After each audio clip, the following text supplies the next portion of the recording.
सगी बहन की तरह मानते थे।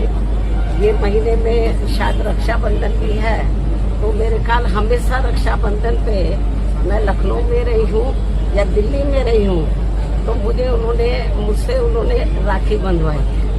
भाई तो बहुत बने, शुरू कास्ट को छोड़कर सब धोखा देके चले गए, लेकिन इन्होंने धोखा नहीं दिया। और मैं आज ये कहना चाहती हूँ उनके परिवार के लोगों को, इस दुख की घड़ी में हमारी पार्टी उनके साथ है। और उनका एक बेटा है, बेटी शादीशुदा और बेटा भी, सब मुझे बहुत आदर सम्मान देते हैं। तो मैं इस मौके पर पूरे परिवार को यह आश्वासन देना चाहती हूँ, यदि परिवार चाहेगा तो उनके बेटे को मैं राजनीति में आगे बढ़ावा दूंगी, उनके स्थान पर उनको पूरा महत्व दूंगी। हालांकि ये मौका ऐसा कहने का नहीं है, लेकिन फिर भी मैं उनको जो है, उनके परिवार को, ये दुख की घड़ी में राजनीति में वो काफी सक्रिय रहे हैं, समाज में लोगों की बहुत सेवा करते रहे हैं। तो मैं, परिवार चाहेगा तो उनके बेटे को मैं राजनीति में आगे करूंगी।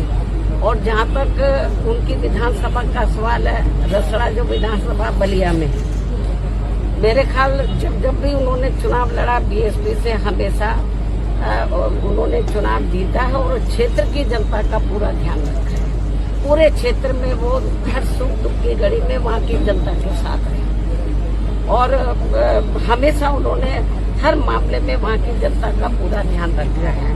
और मुझे लगता है उनकी विधानसभा के क्षेत्र के लोग भी चाहेंगे कि अब वो नहीं रहे हैं, उनके बेटे को बढ़ावा दिया जाए। मैं पूरा, जैसा परिवार चाहेगा उसके हिसाब से मैं उनको पूरा बढ़ावा दूंगी और उनका पूरा साथ दूंगी। मुझे मालूम है कि महिलाएं अंदर बहुत दुखी हैं, उनकी बेटी, उनका बेटा, उनके विशेष मतलब रिश्ते नाते सब दुखी हैं। और जब कल मुझे ये सूचना मिली तो मैं भी काफी दुखी हुई।